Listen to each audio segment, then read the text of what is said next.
Welcome to Goga Kuha. Today we are making kotlovina. It's one of the most famous Croatian dishes, usually made outside over an open fire in a large pan. But today I'm showing you how to make kotlovina style pork chops right on your stove using a large pan and simple ingredients. This recipe is all about tradition, simplicity, and flavor.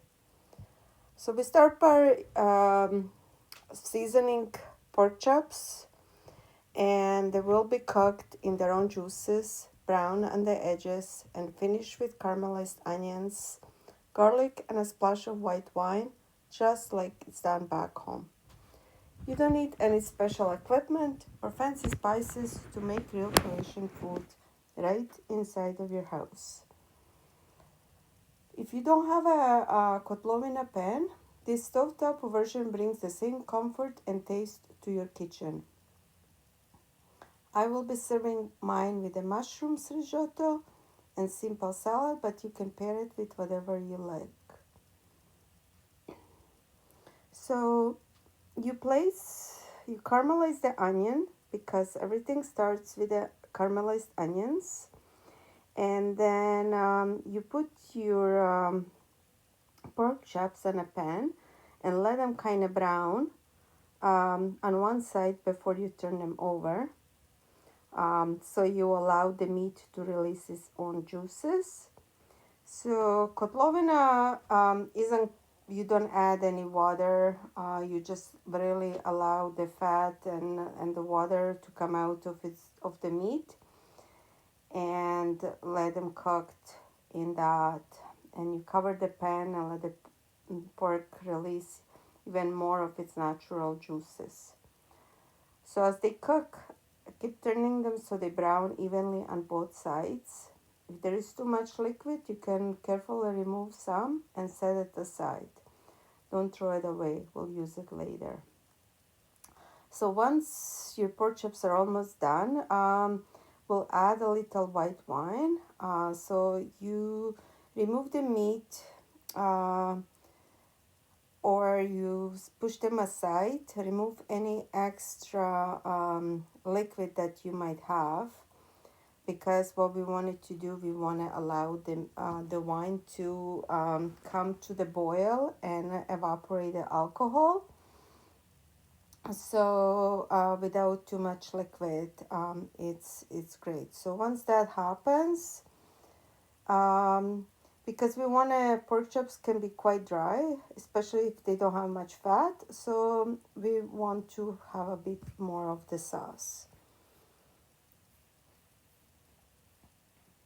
So, and then you return the meat back into the pan. Traditionally, so if you want a little bit more sauce, you can mix the cornstarch with cold water first and add that to the hot pan and let it gently cook and thicken. But traditionally, what we use making kotlovina is either use the breadcrumbs or pieces of dry bread, not moldy, just dry, or the ones that you have a day too old.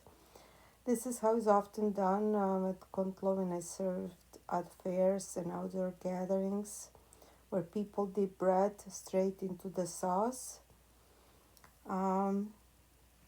So here today we are using the cornstarch.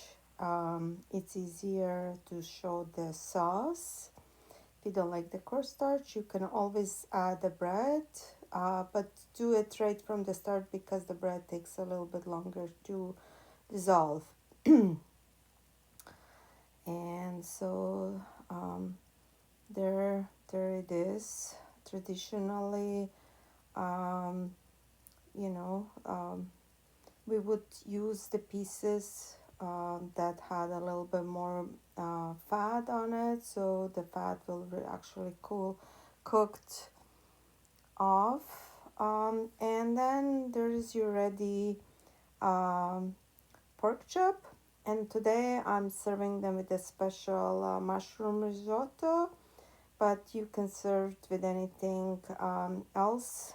Um, Mashed potatoes, restani krumpiri, or plain rice, whatever you like. But it needs to be something softer because pork chops are a little bit more tough. And then spread your juices on top of everything. That gives this extra nice special flavor. Lots of people will just be dipping the bread into it, and that's, yeah, I know it's not very healthy or nutritious like the if you're on a diet or anything like that, but if you want a special treat, that's what you do. So thank you so much for watching. Let me know if you tried this recipe and how you liked it. Serve with a simple salad. Tomatoes and cucumbers are perfect. And don't forget to like, subscribe, and share. I truly appreciate your support. See you next time.